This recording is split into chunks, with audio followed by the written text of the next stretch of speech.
오늘은 하이델베르그 요리문답 35문, 36문 두 문을 같이 공부하도록 하겠습니다.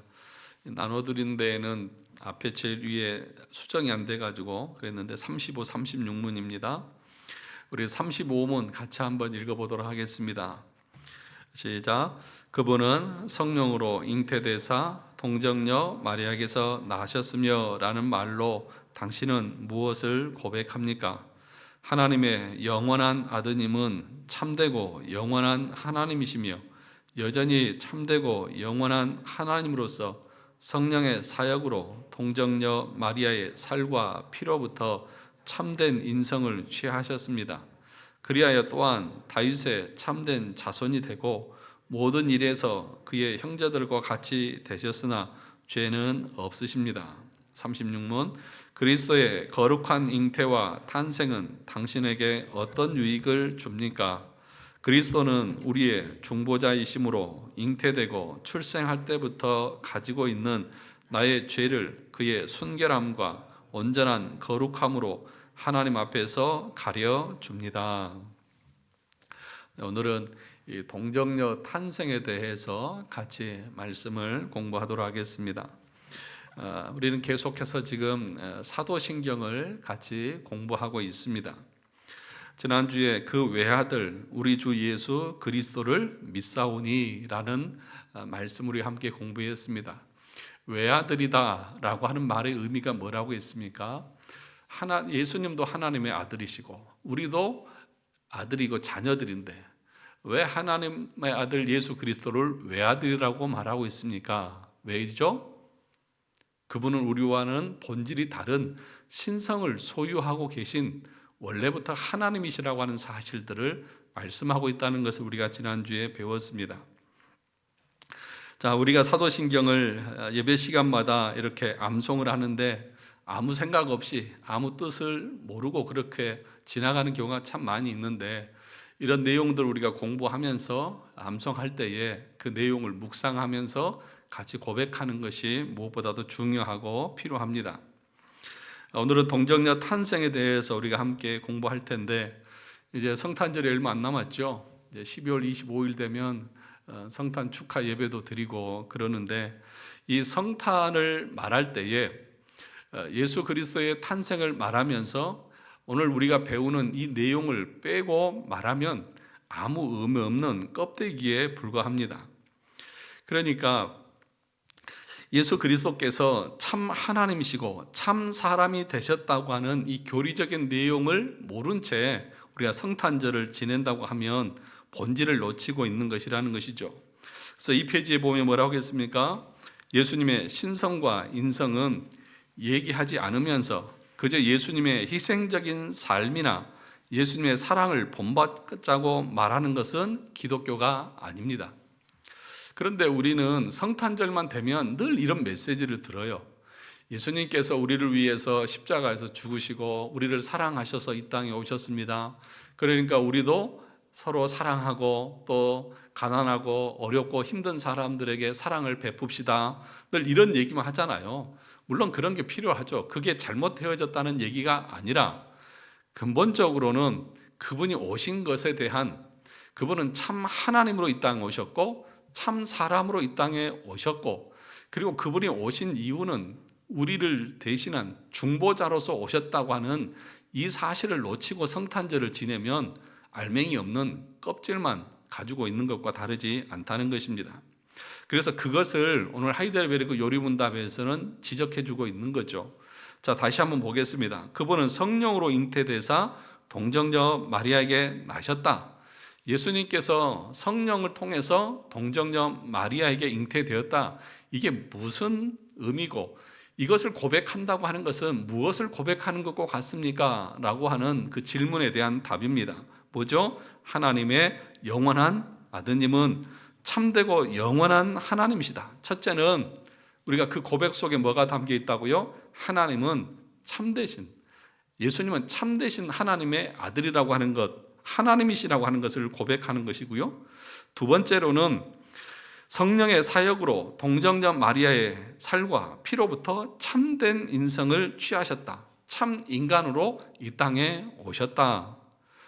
그리고 그분은 성경의 예언대로 다윗의 후손으로 오셨다. 그러나 무엇은 없으시다? 죄는 없으시다. 만약에 죄가 있다고 하면 우리의 참된 중보자가 될 수가 없는 것이죠. 그러니까 동정녀 탄생, 이거 아무것도 아닌 것 같지만 아주 중요한 교리적인 고백입니다. 만약에 이 예수님의 동정녀 탄생을 부정하게 되어지면 어떤 결과가 나타날까요? 우리의 온전한 중보자가 될 수 없습니다. 우리가 앞에서 배웠듯이 우리의 중보자가 되기 위해서는 어떤 조건이 필요합니까? 참 하나님이셔야 되고 참 인간이어야 됩니다. 이 둘 중에 하나라도 부정되어지면 우리 온전한 중보자가 될 수 없고, 예수님이 우리의 중보자가 될 수 없다고 하면 우리의 구원도 이루어질 수 없습니다. 그러므로 이 교리는 기독교를 무너뜨리는 아주 중요한 교리적인 고백인 것이죠. 이걸 고백하지 않으면, 이걸 믿지 않으면 참된 기독교라고 말할 수가 없는 것입니다. 그런데 그 밑에 보시면 동정녀의 탄생을 부정하는 자유주의 신학이라고 그렇게 이야기했습니다. 자유주의 신학이라고 하는 이 신학자들은 동정녀 탄생을 부정합니다. 미국이나 유럽이 이미 보편화되어 있고 앞으로도 우리나라도 언젠가는 이 자유주의 신학이 보편화될 것입니다. 자유주의 신학은 한마디로 말하면 합리적인 관점에서 성경을 비평적으로 읽자고 하는 것입니다. 그래서 자유주의 신학자들은 동정녀 탄생을 믿지 않거나 무시합니다. 왜냐하면 합리적이지 않기 때문이죠. 과학적이지 않기 때문이죠. 우리의 이성으로는 이해할 수 없는 것이기 때문에 그런 거죠. 그래서 자유주의자들은 합리적이지 않거나 우리의 이성이나 논리로 이해되지 않는 것은 하나님의 말씀으로 이해하지 않는 것이죠. 받아들일 수 않는 것이죠. 그래서 자유주의 신학은 교회사를 보면 중세를 지나 르네상스를 겪으면서 사람이 하나님과 종교에서 벗어나고자 한 것에서부터 시작되었습니다. 그것이 자유주의인 것입니다. 그래서 그러한 합리주의적인 관점에서 성경도 보게 된 것입니다. 그러면서 성경에 나타난 모든 초자연적인 사건에 대해서 그것은 뭐라고요? 허구요, 신화에 불과하다. 더 나아가서 성경은 그저 인간의 작품이요, 하나의 문학 작품이라고 주장하면서 성경의 무호성과 성경의 영감설을 완전히 부정해 버립니다. 그래서 자유주의자들은 복음에 나타난 예수에 대한 기록들은 지어낸 이야기고 실제 예수님의 모습과 삶을 고대 문서를 통해서 재발견해야 된다고 그렇게 주장을 하고 있는 것입니다. 즉 그들은 예수님을 그저 한 인간으로 보고 있고 성경은 인간의 훌륭한 문학 작품으로서 연구할 가치가 있는 서적으로 보고 연구하는 학자들인 것이죠. 그래서 예수님의 동정녀 탄생이라든지 신성이라든지 죽음과 부활을 믿지 않으면서 성경을 가르치는 신학자들이 미국이나 유럽 신학교에서는 널려 있다는 거죠. 성경을 아주 잘 가르칩니다. 그런데 예수님은 믿지 않습니다. 물론 모든 자유주의 신학자들이 하나님을 안 믿는 것은 아닙니다. 성경의 모든 초자연적인 역사들을 부정하면서도 하나님을 믿고 예수님을 믿는다고 말하는 사람들이 있습니다. 그들은 그렇게 성경이 신화이고 허구이지만 그러나 중요한 것은 살아계신 하나님께서 그러한 신화라는 문학 장르를 통해서 우리에게 계시하셨다고 주장을 하는 것입니다. 그래서 성경에 나타난 초자연적인 기적들에 대한 역사적 사실은 부인하면서 그 이야기가 우리에게 주는 무엇이다? 교훈이나 의미는 믿는 사람이다. 그러니까 성경을 어떻게 읽는 거예요? 그냥 성경은 우리를 구원하시는 하나님의 계시가 아니라 우리에게 교훈이나 또는 어떤 의미를 가르쳐주는 그런 교훈집에 불과한 것처럼 성경을 읽는 것이죠.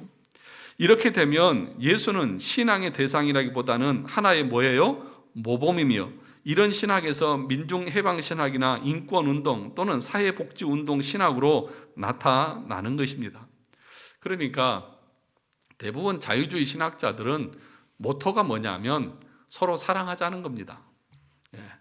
서로 사랑하자는 거예요. 그래서 사회사업을 많이 하고 세상을 돌보는 그런 일들을 많이 합니다. 겉으로 볼 때는 참 경건해 보이고 참 신앙이 좋은 것 같아요.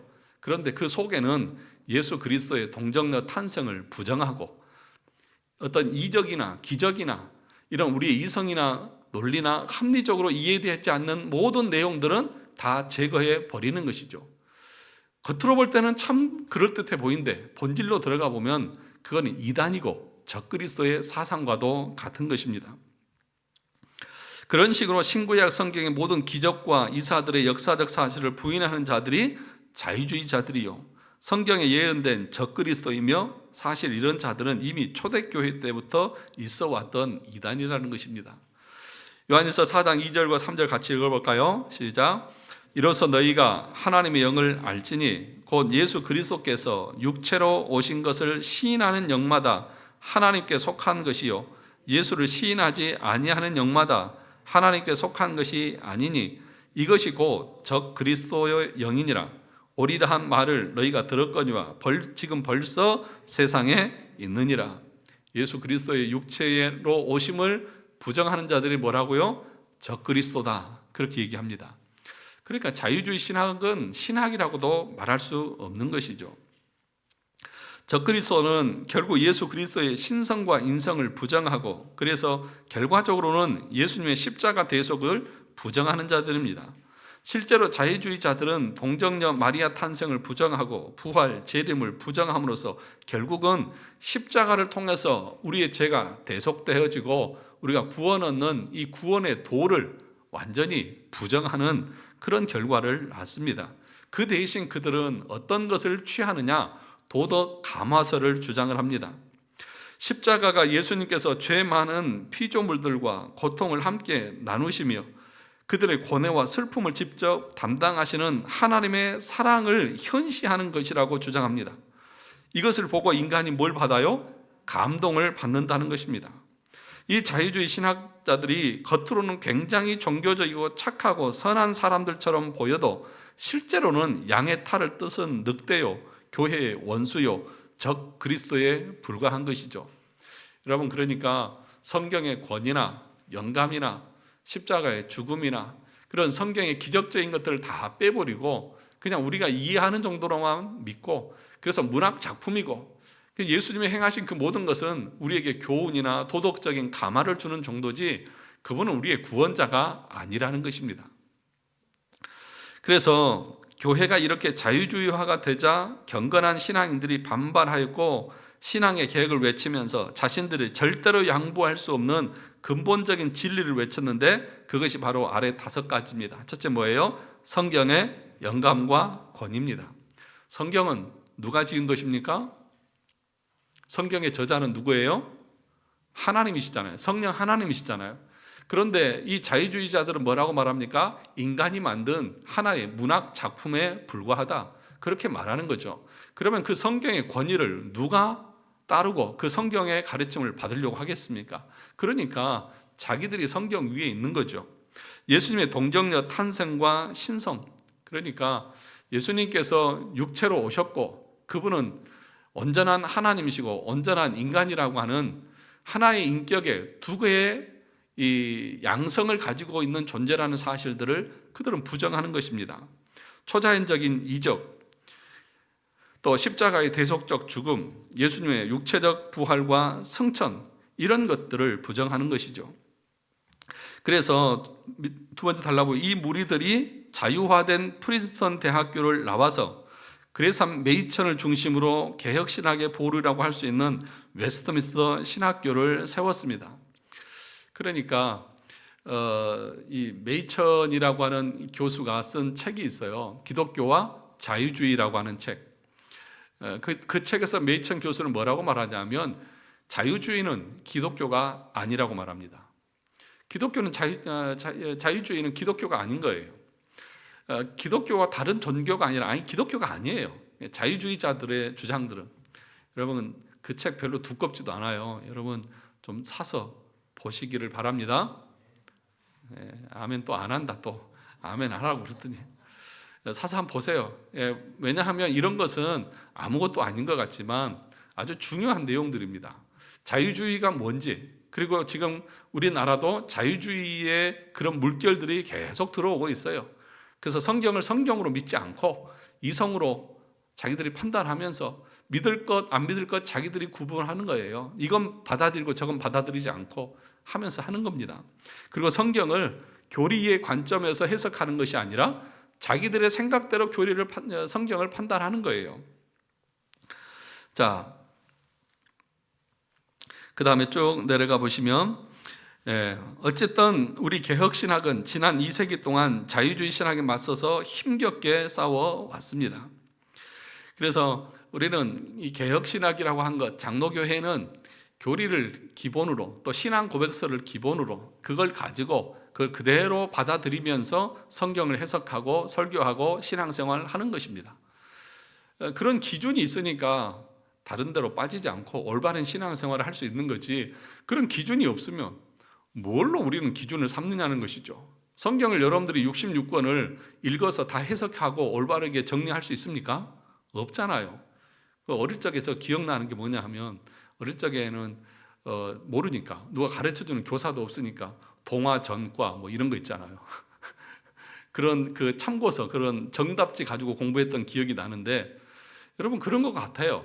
우리가 성경 다 모르잖아요. 그러면 우리의 선조들이 정말 열심히 하나님의 은혜로 준비해서 또 공교회가 인정한 그런 고백서들을 배우고 그 가르침에 입각해서 성경을 보고 신앙생활 하는 것이 가장 안전하죠.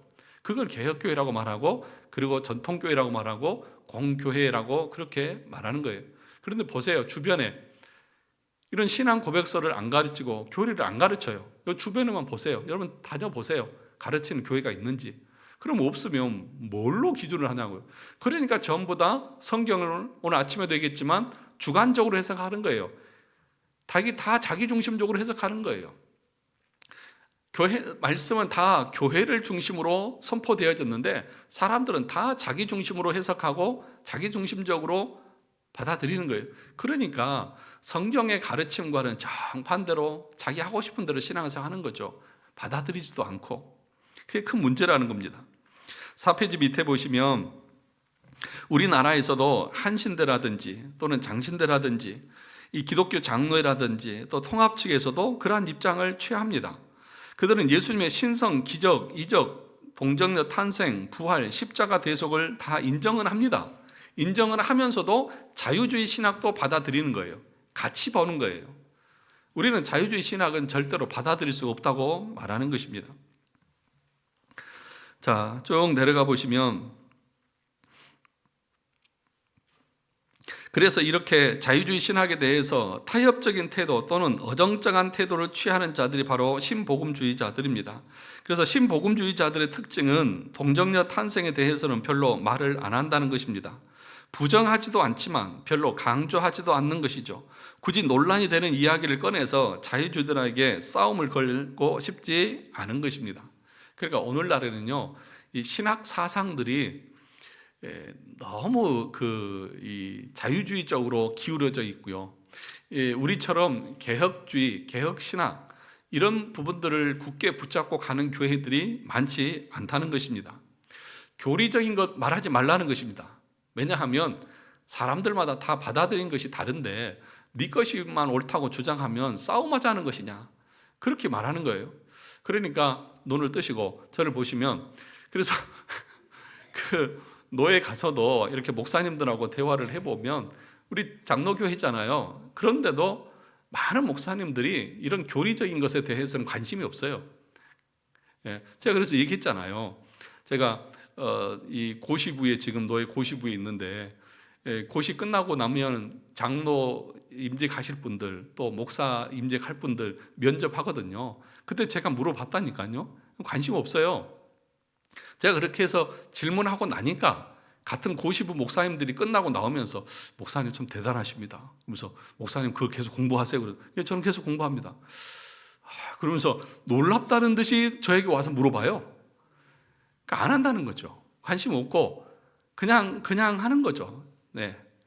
그런데 그렇게 해서 우리의 신학이나 신앙을 바로 세울 수는 절대 없습니다.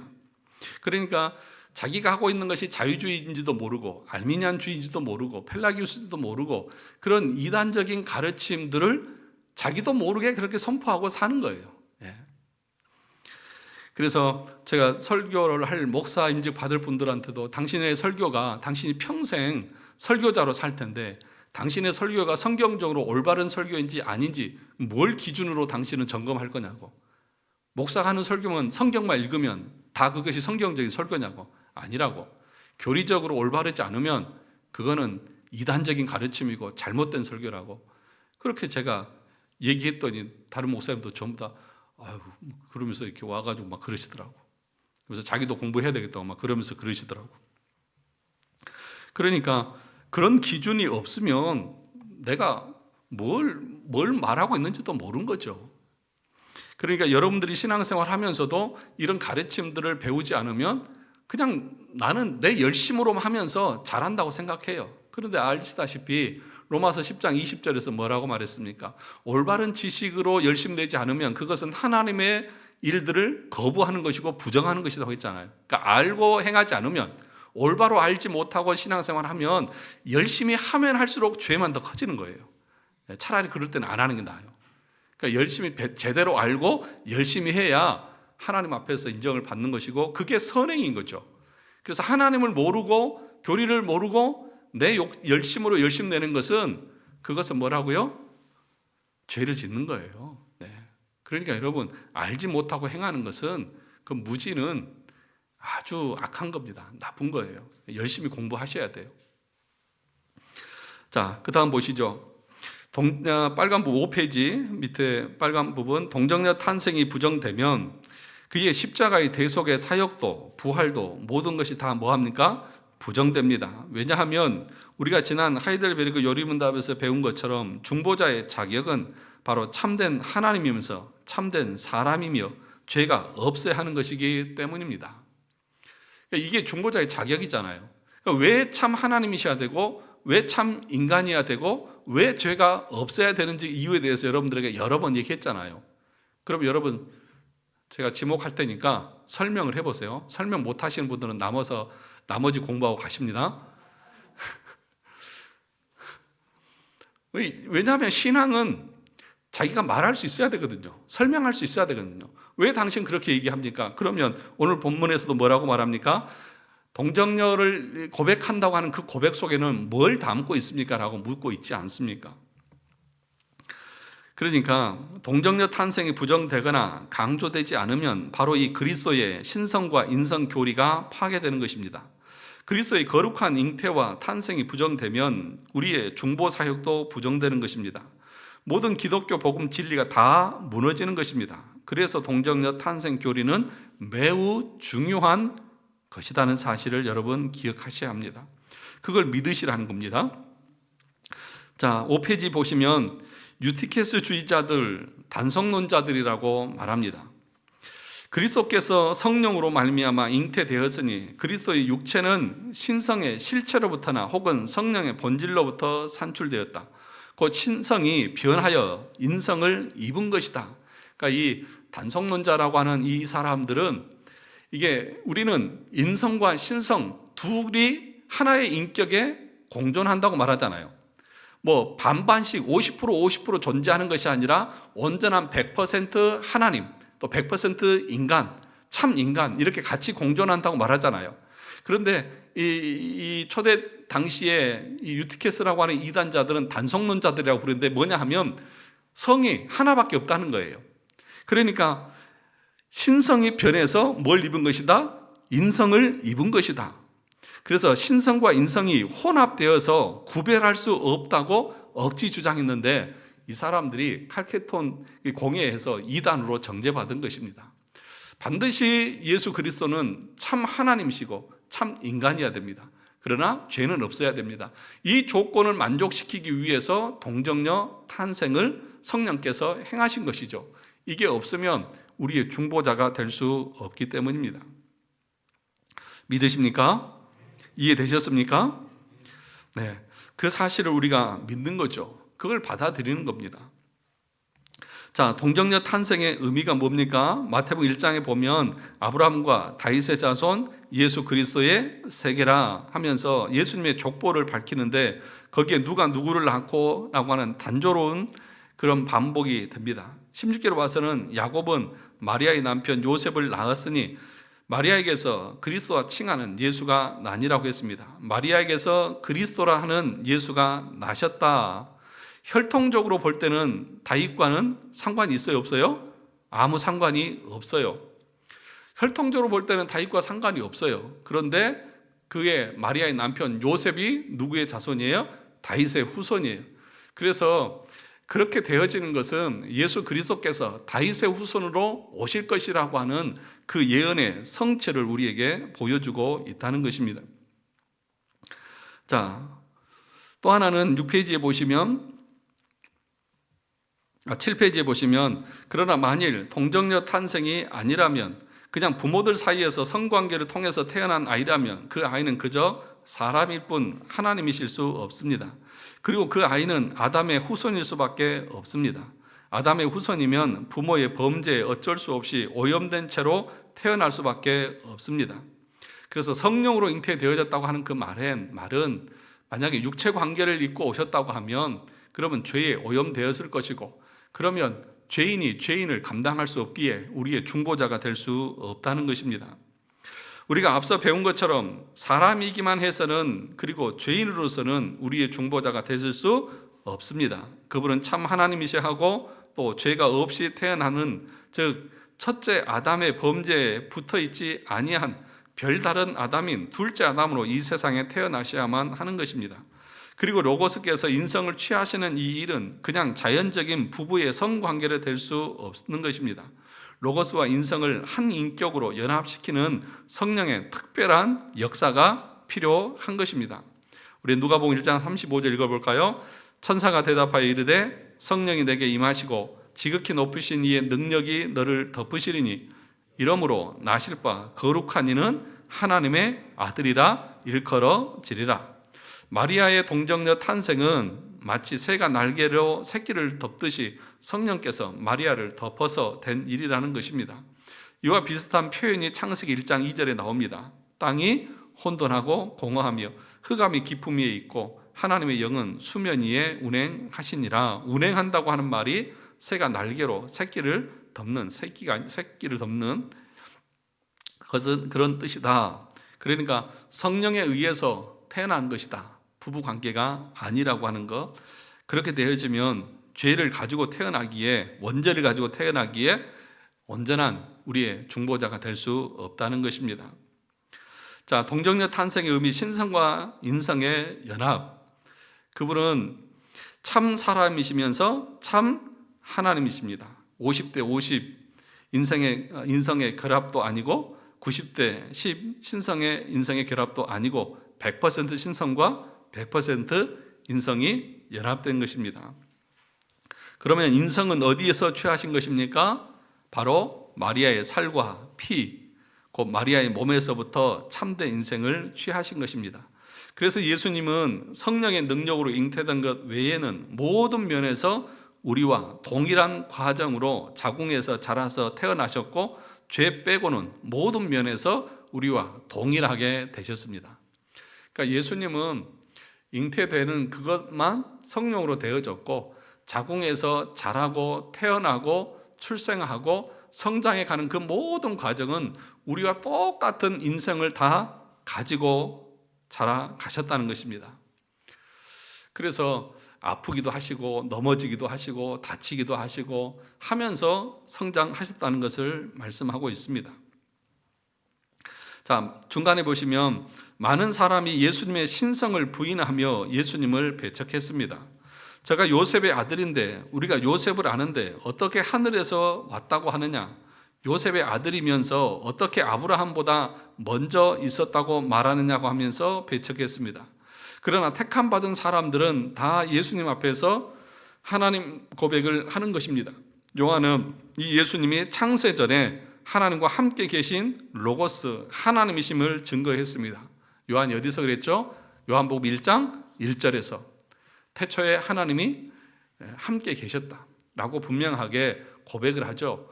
그러니까 택함 받지 못한 사람들은 예수님의 이 인성만 보면서 그 신성을 보지 못하고 그분을 단지 그냥 요셉의 아들로고 생각하지만 택함 받은 사람들은 성령을 통해서 그분이 참 하나님이신 것을 믿음으로 고백하죠. 저와 여러분들도 그런 사람들인 것이겠죠. 요한은 이 예수님이 창세전에 하나님과 함께 계신 로고스 하나님이심을 증거하며, 또한 예수님이 부활하셨을 때도 도마는 예수님께 뭐라고 했습니까? 당신은 나의 주, 나의 하나님이십니다라고 고백했습니다. 이 사실을 우리가 믿느냐 하는 것이죠. 이것을 믿어야 합니다. 오늘 동정녀 탄생의 사실이 우리에게 바로 이 사실을 명백하게 가르쳐주고 있습니다. 그러나 만일 우리가 예수님의 신인성 중 한쪽이라도 부정하거나 약화시킨다면 우리는 참된 신앙을 소유할 수 없습니다. 참 하나님이심을 부인한다면 그분의 십자가가 나의 모든 죄를 구속하는 대속의 사역이 된다고 하는 사실을 믿을 수 없게 될 것입니다. 신성이든지 인성이든지 동일하게 믿지 않는다든지 또는 뭔가는 강조하고 뭔가는 약화시킨다고 하면 우리의 구속이 온전히 이루어질 수 없다는 것입니다. 반대로 그분이 우리와 모든 면에서 동일하게 되신 참 사람이심을 깊이 깨닫지 못한다면 우리는 그분이 우리의 대표가 되셔서 참 중보자가 되신다는 사실과 죄 빼고 우리와 모든 면에서 동일하게 되셔서 우리의 연약함을 참으로 동정하시는 그분의 자비를 알 수 없게 되는 것입니다. 사실 참 하나님이시면서 참 사람이신 사실은 인간의 이성으로는 이해할 수 있어요? 없어요? 없어요. 예. 그거는 우리가 믿는 것입니다. 이해할 수 없어요. 그래서 이런 고민들을 많이 하는 거예요. 그 하나의 인격에 두 개의 그 성품이 있잖아요. 신성과 인성. 이 둘이 어떻게 유지하고 있을까요? 그러면 신성이 인성에 영향을 줄까요? 인성은 신성에 영향을 받을까요? 잘 대답하셔야 돼요. 2단으로 갈 수 있습니다. 몰라요. 어떻게 되는지 몰라요. 예. 그럼 모르요. 모르는 건 모른다고 그래야죠. 어떻게 알아요? 하나의 인격에 두 가지 성품이 존재하는 것은 주님밖에 없잖아요. 저와 여러분들은 인성밖에 없잖아요. 우리에겐 신성이 없어요. 그런데 예수님의 모습을 보면, 복음서나 이런 데에서 예수님 모습을 보면 예수님께서 인성을 행하실 때도 있고 신성을 행하실 때도 있어요. 물 위를 걷는 거는 뭐예요? 신성이시잖아요. 그럼 배에 또 코골고 자요. 인성이잖아요. 배고파서만 먹을 것을 달라고 그래요. 그러면 또 예수님께서는 언제 주님의 아버지가 오시는지 알아요? 몰라요? 몰라요. 모른대요. 그런데 그 신성으로서는 알 수 있을까요? 없을까요? 알 수 있겠죠. 그런데 모른다고 그래요. 그러니까 예수님의 사역을 보시면 어떤 때는 신성이 나오기도 하고 어떤 때는 인성이 나오기도 해요. 그런데 그 둘이 어떻게 조화를 이루는지, 어떻게 영향을 주고받는지는 우리는 알 수 있다 없다? 없어요. 몰라요. 그래서 이제 인간적으로 그런 것들을 자꾸 막 설명을 하려고 드니까 이 유키테스 같이 단성론자들, 그것은 신성이 인성을 입은 것이다. 그래서 하나의 성밖에 없다. 그렇게 주장하기도 하고, 때로는 인성을 부정했다가 신성을 부정했다가 뭐 여러 가지 얘기들을 막 이 삼위일체에 대해서 얘기가 나오는 거죠. 그래서 초대교회 당시에 가장 이슈가 뭐냐? 삼위일체 교리예요. 이 삼위일체 교리가 무너지면 기독교가 무너지는 거예요. 그래서 성부, 성자, 성령 이 세 분을 어떤 분이라도 잘못되게 얘기하면 안 돼요.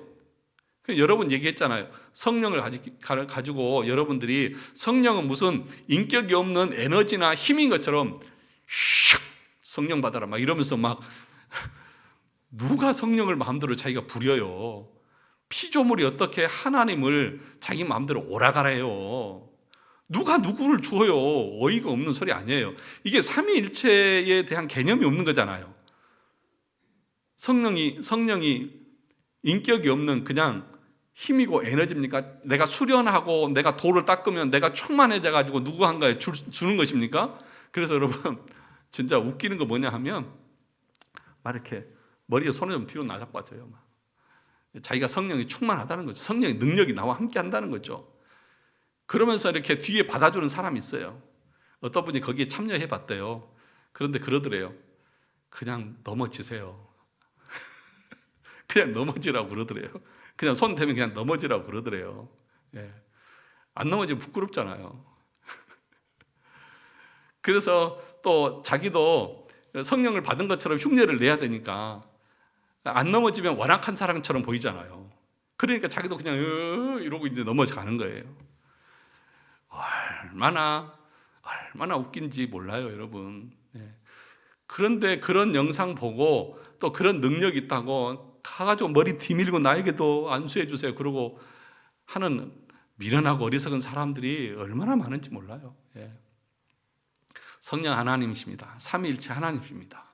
세 분은 한 분이십니다. 인격적이신 분이십니다. 우리가 성령을 오라가라 할 수 있는 존재가 아니에요. 성령은 자의적으로 은혜 줄 자에게 은혜 주고 구원할 자를 구원하시고 성화시킬 자를 성화시켜 가시는 분이 성령 하나님이세요. 그런데 이런 것을 모르는 사람들은 자기가 뭐를 할 수 있다고 생각을 하는 것이죠. 그래서 9페이지 보시면 여기에 이단들이 참 많습니다.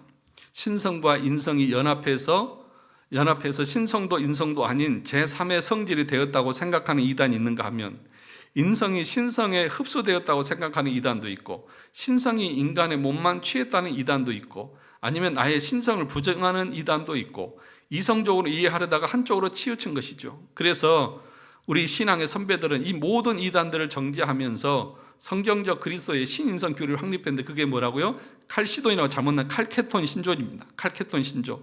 한마디로 말하면 같이 읽어볼까요? 예수님은 참 하나님이시고 참 사람이시다. 신성과 인성은 각각의 독특한 특징이 그대로 유지되면서 서로 하나로 혼합되거나 변화되지 않고 구별되지만 그러나 서로 분리되지 않고 한 인격에 연합되어 있다. 이게 왜 이런 교리적인 정리가 나왔을까요? 계속 이런 그 잘못된 이단들이 나오니까 칼케톤 공예해서 이 삼위일체의 신성과 인성의 교리들을 딱 정립을 시켜놓은 거예요. 뭐라고요? 예수님은 참 하나님이시고 참 사람이시고 인성과 신성 각각 독특한 특징 그대로 어떻게 된다? 유지한다. 혼합되거나 변화되지 않는다. 하나님이 본질이 변화된다고 그 하나님입니까? 그렇지 않잖아요. 변화되지 않고 구별되지만 그러나 서로 분리되지 않고 한 인격에 연합되어 있다. 근데 어떻게 연합되어져 있는지 우리는 정확하게 설명할 수 있어요? 없어요? 없어요. 그걸 억지로 내가 이 짧은 피조물이 신성에 우리가 설명하려고 하다 보면 잘못된 논리나 이단에 빠질 수 있다는 것을 우리는 기억해야 합니다. 그래서 하나님께 해당되는 모든 속성이 예수님께 다 해당됩니다. 전지전능하시고 무소부재하시고 권능과 영광이 무한하십니다. 이를 알기에 우리는 성부 하나님께 돌려드릴 모든 영광과 찬송과 경배를 누구에게도 동일하게 돌리는 거예요? 예수님에게도 동일하게 돌립니다. 한편으로 인간에게 해당되는 모든 속성이 예수님께 다 해당됩니다. 그래서 예수님은 인성으로는 지성과 능력에 한계가 있으며 그리고 시공간에 제한되십니다. 이러한 신성과 인성이 예수님의 인격 안에서 하나로 연합되어 있는 것입니다. 논리적으로는 말이 안 되지만 굳이 설명하자면 이렇게밖에 설명할 수가 없다는 것입니다. 자, 10페이지 보시죠. 그러나 신성으로는 그것을 참으로 아신다.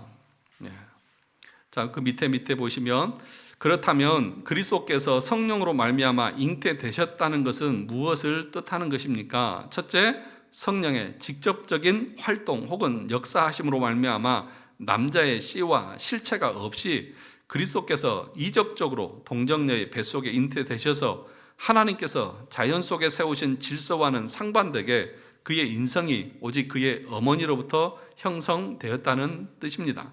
두 번째로 동정녀의 뱃속에서 잉태된 것을 성령께서 이적적으로 거룩하게 하사 원죄가 그 형성된 것에 연루되지 않도록 하셨다는 뜻입니다. 말씀 곧 하나님의 아들이 죄의 오염된 본성을 취하신다는 것은 합당치 않기 때문입니다. 왜냐하면 그가 순결한 희생제물이 되시기 위해서입니다. 그는 죄를 보상하셔야 하기 때문입니다. 둘째, 또한 그의 순결함으로 말미암아 다른 이들을 거룩하게 하시기 위해서 그러합니다. 셋째, 아들께서 하시는 말씀이 진리임을 우리로 하여금 알게 하시기 위하여입니다. 죄악되고 정결하지 못한 육체에서 나는 것은 육체요 거짓이요 헛됨이 되기 때문입니다. 왜 예수님께서 성령으로 잉태되셔야 되느냐? 이런 이유들 때문에 그러하다는 것입니다. 자, 그 다음에 쭉 보시면 11페이지에 보시죠. 동정녀 탄생이 우리에게 주는 유익 36문이죠. 우리 짧게 하고 마치겠습니다. 36문입니다. 그리스도의 거룩한 잉태와 탄생은 당신에게 어떤 유익을 줍니까? 예수님께서 성령으로 잉태되었다고 하는 것은 우리에게 어떤 유익이 주어지느냐 하는 질문입니다. 그리스도는 우리의 무엇이심으로? 중보자이심으로 잉태되고 출생할 때부터 가지고 있는 나의 뭐요? 죄를 그의 순결함과 온전한 거룩함으로 하나님 앞에서 가려줍니다. 그러니까 이 고백이 우리의 어떤 구원과 관련된다는 것이죠. 우리는 태어날 때부터 원죄를 가지고 태어났지 않습니까? 그런데 예수님께서 중보자로 오시는데 성령으로 잉태되지 않았으면 우리의 중보자가 될 수 없고, 그러면 그분이 중보자가 아니면 우리는 죄에서 건진받을 수 없다. 그러므로 그분이 성령으로 잉태되셔야만 우리에게 죄가 가려지는 유익을 우리가 얻을 수 있다. 그 얘기를 지금 하고 있는 것입니다. 자, 히브리서 7장 26절을 같이 읽어볼까요? 이러한 대제사장은 우리에게 합당하니 거룩하고 악이 없고 더러움이 없고 죄에게서 떠나 계시고 하늘보다 높이 되시니라. 그렇다면 우리 주 예수 그리스도를 내가 믿사오니 그는 성령으로 잉태되사 동정녀 마리아에게 나셨고 라고 하는 조목은 무슨 의미입니까? 첫째, 이 하나님의 본성적인 아들께서 이적적인 방식으로 참 사람이 되신 한 분 그리스도요, 또한 그가 위격적인 연합을 통하여 하나로 합쳐진 신성과 인성의 두 본성을 지니셨고, 또한 그가 그의 모친의 뱃속에서 성령으로 말미암아 거룩하게 되셨다는 것을 내가 믿는다는 뜻입니다. 그러니까 여러분들이 사도신경을 고백할 때에 이런 내용이 포함되어 있다고 하는 것들을 알고 그 내용을 가지고 고백하는 거죠. 둘째로, 그가 참 하나님이시요 참 사람이시면서도 오직 한 분 그리스도이시며, 또한 그가 그의 모친의 뱃속에서부터 거룩하게 되사 우리를 구속하시고 거룩하게 하실 수 있으며, 또한 내가 하나님의 자녀로 입양될 권리가 내게 있는데 이를 위하여 그의 아들이 방금 언급한 그런 방식으로 잉태되시고 나셨다는 것을 내가 믿는다는 것입니다. 그러니까 이걸 믿는다고 하는 것은 그분의 말미암아 내가 하나님의 자녀로 입양될 수 있는 자격을 갖추게 되었다는 것을 우리는 고백하는 것입니다. 그 얘기를 하고 있습니다.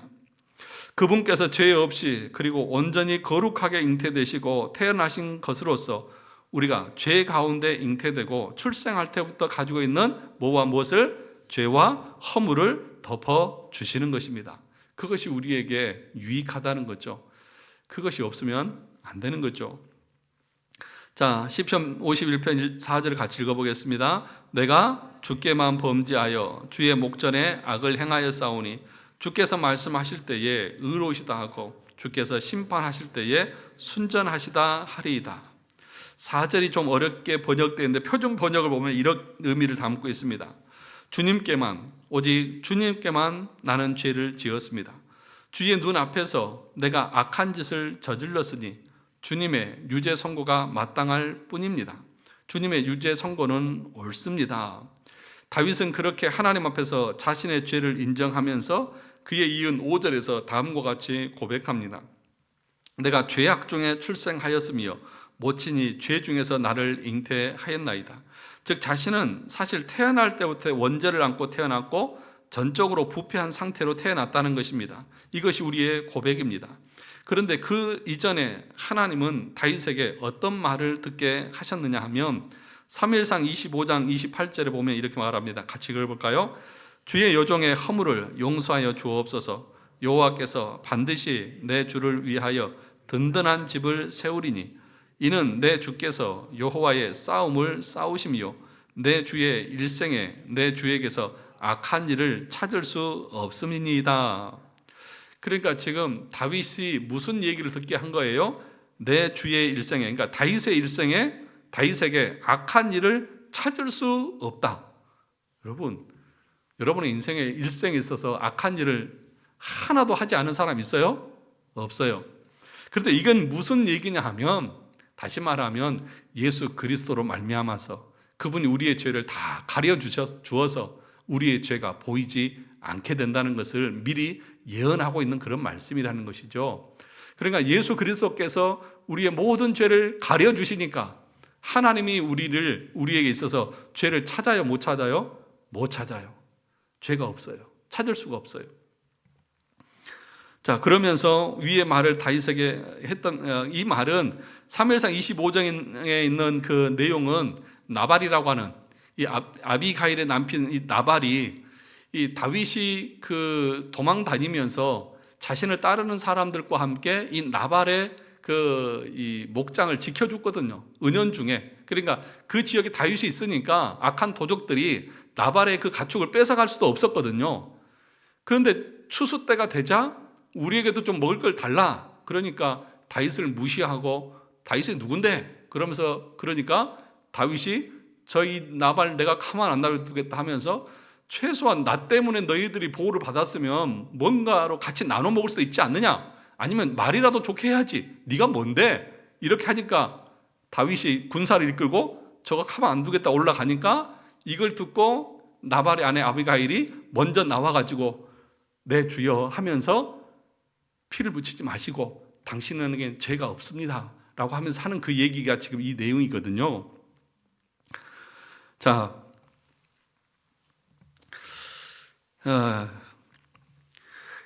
이 얘기는 그러니까 예수 그리스도로 말미암아 우리의 죄가 가려지고 하나도 없다고 하는 것을 미리 선언하게 해주시는 그 이야기라는 것입니다.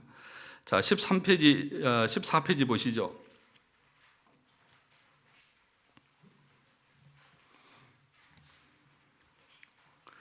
로마서 4장 6절과 8절을 보시면 일한 것이 없이 하나님께 의로 여기심을 받은 사람의 복에 대하여 다윗이 말한 바 불법이 사함을 받고 죄가 가려짐을 받은 사람은 복이 있고 주께서 그 죄를 인정하지 아니하실 사람은 복이 있다 함과 같으니라. 다윗의 이 시편에 나와 있는 이 고백을 바울이 로마서에서 인용해서 말하는 것이죠. 일한 것이 없습니다. 자기가 한 게 없어요. 그러니까 우리가 의롭게 되어진 것은 내 공로나 또는 내 어떤 것에 근거하지 않아요. 오직 하나님의 은혜예요. 하나님이 그저 우리의 죄를 가려주셨어요. 누구 때문에? 예수 그리스도 때문에. 그 은혜를 받은 사람이 참된 복을 받은 사람이라는 것을 로마서에서는 말씀하고 있는 것입니다. 다윗만 이러한 복을 누린 것이 아니라 우리도 이 복을 받은 자입니다. 이 사실을 믿으셔야 하고 이 은혜를 우리가 알아야 한다는 것입니다. 아니, 오히려 우리는 날마다 자신의 죄 때문에 절망합니다. 물론 우리가 죄 지을 때는 죄책감을 느끼고 아파하고 절망해야 합니다. 그러나 로마서 8장 1절 같이 읽어볼까요? 이제 그리스도 예수 안에 있는 자에게는 결코 정죄함이 없나니. 이 정죄함이라고 하는 단어는 죄책감이나 정죄감이라고 생각을 합니다. 예수 믿는 사람에게는 구원파가 말하는 것처럼 죄책감이 없어야 한다고 이해해서는 안 된다는 것입니다. 원문을 보면 이 정죄함이라는 단어는 그냥 형벌입니다. 번역이 매끄럽지 못한 것입니다. 그러니까 여기서 정죄함이라고 하는 이 말은 형벌이 없다 그 얘기예요. 그러니까 이 죄에 대한 벌이 주어지지 않는다. 이게 정죄함이 없다는 말이에요. 그런데 우리 마음에 죄를 지으면 죄책감이라든지 이런 것은 우리 가운데 있습니까? 없습니까? 있어요. 네. 죄를 지었는데 죄책감이 없다. 여러분, 내 죄가 용서를 받았어도 그 죄에 대한 죄책감은 평생 안고 가는 거예요. 그렇지 않아요? 근데 이 죄책감이 없다. 양심에 화인 맞은 사람이죠. 그러니까 우리는 죄인이에요. 그런데 예수 그리스도 십자가의 은혜로 그 죄가 다 가려졌어요. 그러면 그 형벌은 없어요. 그런데 우리가 죄인이라고 하는 그 죄책감, 그 의식은 여전히 남아 있어야 되고 그것 때문에 우리는 평생을 회개하면서 하나님 앞에서 믿음으로 사는 것이죠. 나 예수 믿었으니까 나는 이제 죄인이 아니야. 그러면서 자기 마음대로 죄를 지었고 나는 어떻게 살아도 이제 천국 가. 이게 잘못된 구원론이고 그런 사람은 멸망당할 것입니다. 우리에게 죄에 대한 죄책감은 남아 있습니다. 그러나 우리의 모든 형벌들은 다 사라져서 형벌에 처해지지는 않는 것입니다. 이걸 여러분들이 기억했으면 좋겠습니다. 자, 15페이지 보시면, 마지막에 보시면, 그 위에 볼까요? 14페이지 두 번째 달라 밑에서, 예수 그리스도 안에 있는 자는 형벌이 없는 것이지 죄책감이나 정죄감이 없다는 말이 아닙니다. 우리가 죄 지으면 정죄감과 죄책감이 드는 것은 정상입니다. 없으면 양심에 하인받은 사람입니다. 죄 지으면 죄 때문에 아파하고 참으로 절망해야 합니다. 문제는 우리가 너무 자주 계속 자기 죄만 바라보고 절망에만 머물러 있는 것입니다. 그것은 겸손한 것처럼 보이지만 사실은 교만입니다. 우리는 주님이 우리에게 베푸신 은혜를 기억해야 합니다. 그것은 덮으시는 은혜입니다. 요람에서 우리가 죄 중에 잉태될 때부터 우리가 죽을 때까지 그리스도께서는 우리 일생은 자신의 피로 다 덮어주십니다. 그러니까 죄책감이 있죠. 그런데 그 죄책감만 계속 가지고 사는 것도 옳지 않다. 그 얘기를 지금 하고 있는 겁니다. 때문에 만일 누군가 우리 일생에서 죄를 찾는다고 해도 그 어떤 죄도 찾을 수 없는 것이고, 사단 마귀가 너는 죄인이다, 너는 하나님의 은총을 받을 자격이 없다고 우리 귀에 속삭여도 우리는 아래의 사실을 확신해야 하는 것입니다. 그래서 사단은요, 어떻게 우리를 위협하고 속이느냐? 죄책감을 계속 갖게 하는 거예요. 그러니까 죄책감이 없을 수는 없어요. 그러나 그것에 끌려다녀서는 안 돼요. 왜냐하면 그 죄를 다 형벌을 제해 주셨기 때문에.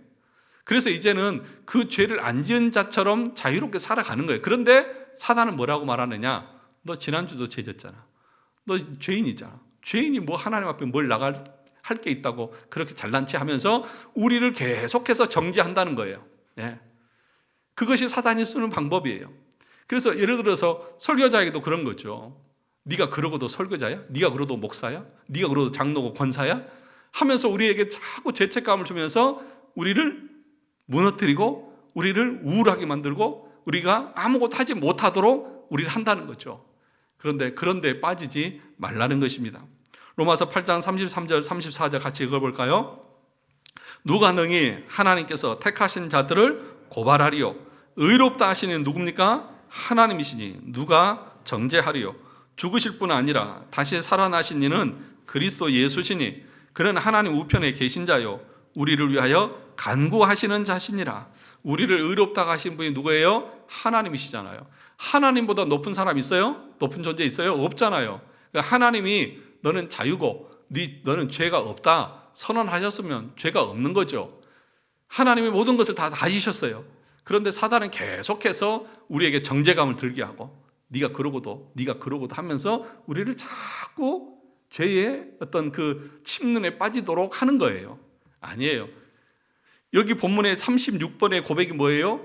이 고백을 하는 데 있어서 당신의 유익이 뭐냐고 묻잖아요. 어떤 유익을 얻느냐고. 이 고백 속에 그것은 내 본질적인 그 모든 죄를 하나님이 다 예수님이 가려주시는 그런 유익이 나에게 있습니다. 형벌이 사해졌고 정죄감이 남아있을 수도 있지만 거기에 짓눌려서 사는 것은 하나님이 원하시는 삶의 모습이 아니다. 이제는 자유인답게 말씀에 순종하고 기쁨으로 주님을 섬기면서 살라고 우리에게 가르치는 것입니다. 이 고백이 우리가 동정녀 탄생 속에 담겨 있는 그런 내용들인 것을 우리가 알고 고백하는 우리 성도들 되기를 바랍니다.